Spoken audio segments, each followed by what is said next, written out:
Di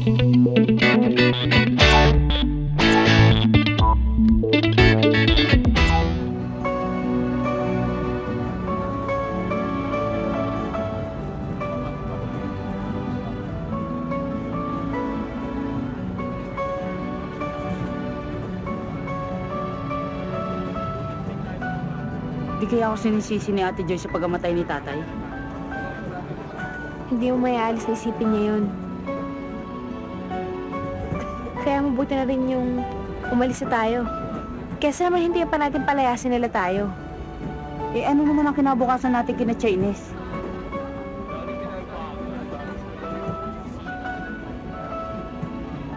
Maganda naman yung unang araw ng pagtira ko sa kanila eh. Hindi naman siguro tayo pababayaan ng kaluluwa ng inay. Litong-lito na ako, ate. Angelito, ang mahalaga magkasama tayong dalawa.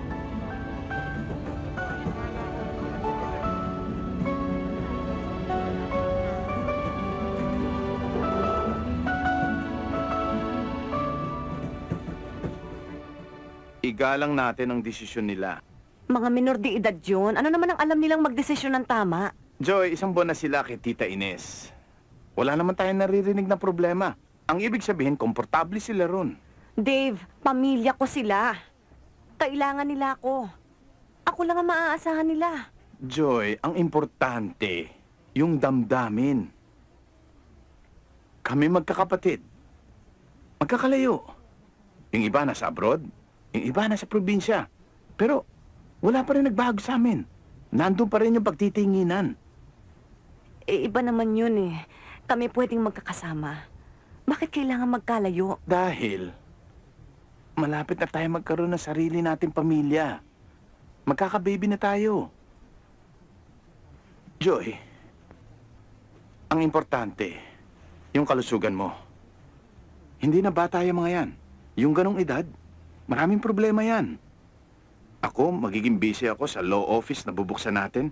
Ikaw, manganganak ka. Hindi na natin kailangan ng dagdag pang problema. Dave, ngayon nga nila akong mas kailangan Hindi eh. naman natin sila pababayaan eh.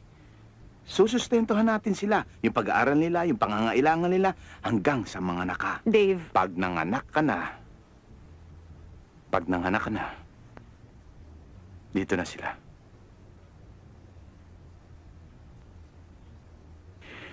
Matagal na nating hinintay ang babyng yan. Baka mawala pa yan. Okay? After 9 months. Promise. Hindi kasi ito ang oras ng pag-uwi ni Angelito tsaka ni Ria eh. Nagbagong schedule. Marami palang rekisitos yung eskwelahan nila eh. ito pong ibibigay ko sa inyo para sa eskwela ng mga bata. Pang 1 taon na. Yun naman pangangailangan nila sa araw-araw. Papadala ko na lang sa inyo buwan-buwan. Pwede nyo rin pick upin sa opisina. Kung pwede rin sana eh. Yung pang-araw-araw nilang gastos, i-cash nyo na lang. Mahirap kasi magpapalit ng cheque.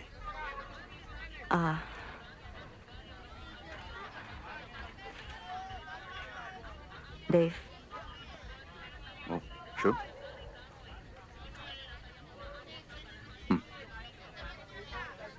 Ito. Kung pwede sana gawin natin formal ang usapan natin. Magpirmahan tayo para sa sustento namin sa dalawa. Bakit naman ganun? Hindi naman kami ibang tao sa mga bata. At saka kahit nung hindi kayo tumutulong, gumagastos din naman kami sa kanila eh. Hindi naman po. Para lang makaiwas sa hindi pagkakaunawaan balang araw. Wala naman ibig sabihin nito eh. Anong walang ibig sabihin? Para mo na rin kaming ininsulto niyan eh. Hindi na bale. Pasensya na kayo. Anong pasensya? Hindi naman natin sila iniinsulto. Protection to para sa lahat. Dave, hindi na bale. Okay na.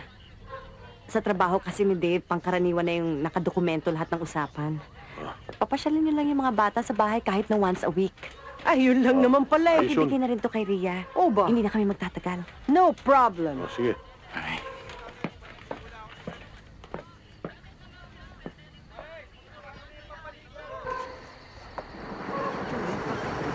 Pumupunta sa